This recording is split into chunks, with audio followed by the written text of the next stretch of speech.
Un cordial saludo, mi nombre es Sergio David Gil Izaza, soy estudiante de licenciatura en Filosofía de la Universidad Minuto de Dios.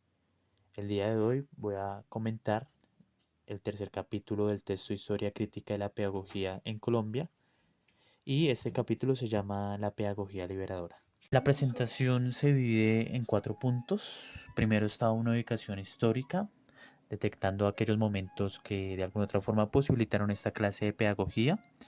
Luego está la cultura y pensamiento. Acá se terminan algunos pensadores, algunos hechos culturales que también pues fueron cimientos importantes para esta clase de pedagogía. Dentro de los puntos más importantes están la investigación, acción participativa, la educación popular y pues que lógicamente terminan y ayudan a corroborar qué es esta clase de pedagogía.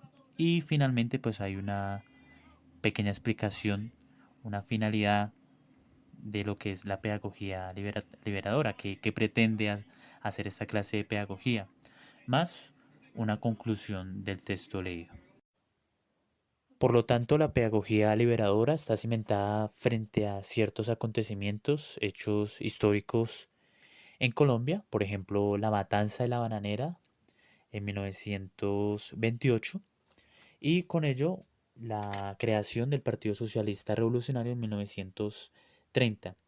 Estos hechos son fundamentales porque significarán una emancipación, un momento de liberación frente a la jerarquía, frente a la injusticia propia del Estado y de las multinacionales. Incluso la tradición conservadora pretende esconder datos concretos de las personas que murieron en esta matanza. Concretan ellos que fueron aproximadamente 10, 20 individuos, pero hay fuentes que confirman que el número de asesinatos llegan a 1000, incluso a 2000 personas.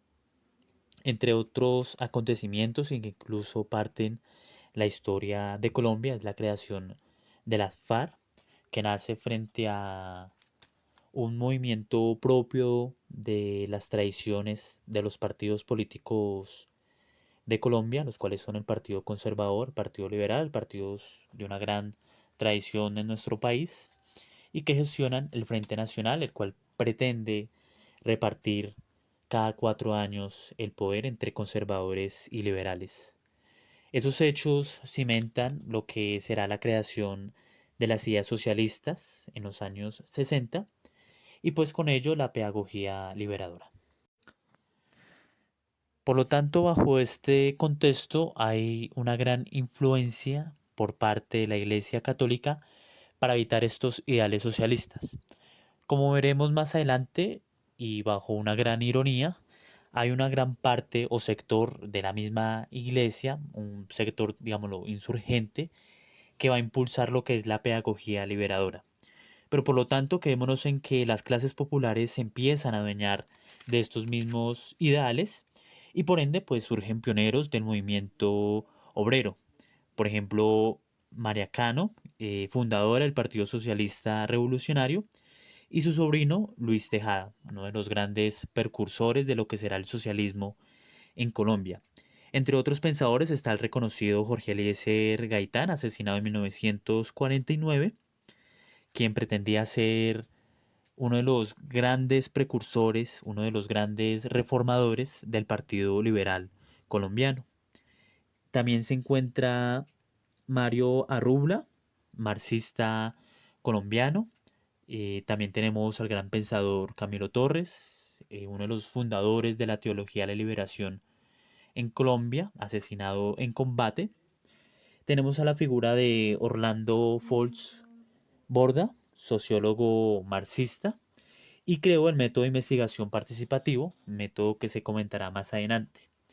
Entre otros pensadores para mencionar está Antonio García, Gerardo Molina, Estanislao Zuleta, uno de los pedagogos más importantes en Colombia, Rubén Jaramillo Vélez y Guillermo Hoyos.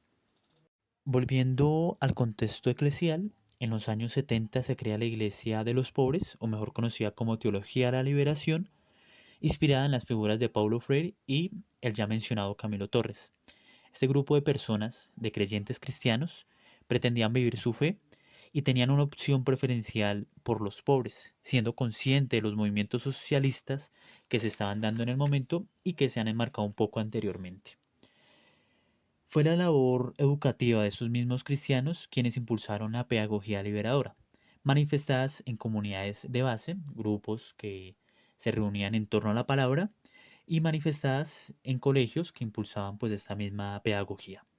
Finalmente, para terminar este recorrido de pensadores y momentos históricos que inspiran a la pedagogía liberadora, está los marcos y las fundaciones que se hacen de movimientos revolucionarios liberales que suceden en los años 80, inspiradas obviamente en la figura de Jorge Eliezer Gaitán.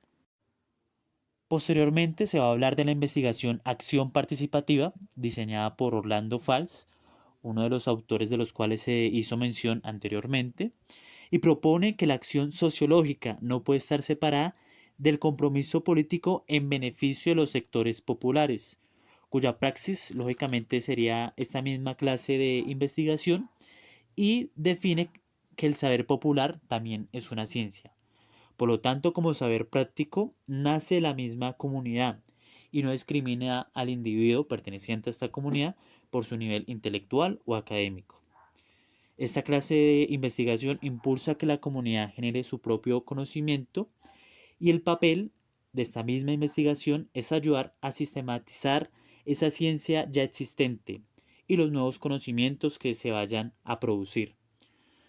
Por lo tanto, como se dijo, pues acá también es importante la misma sistematización de experiencia, la cual pues pretende trabajar en pro de la misma comunidad y que tiene como finalidad que este mismo conjunto de personas puedan gestionar su propio conocimiento.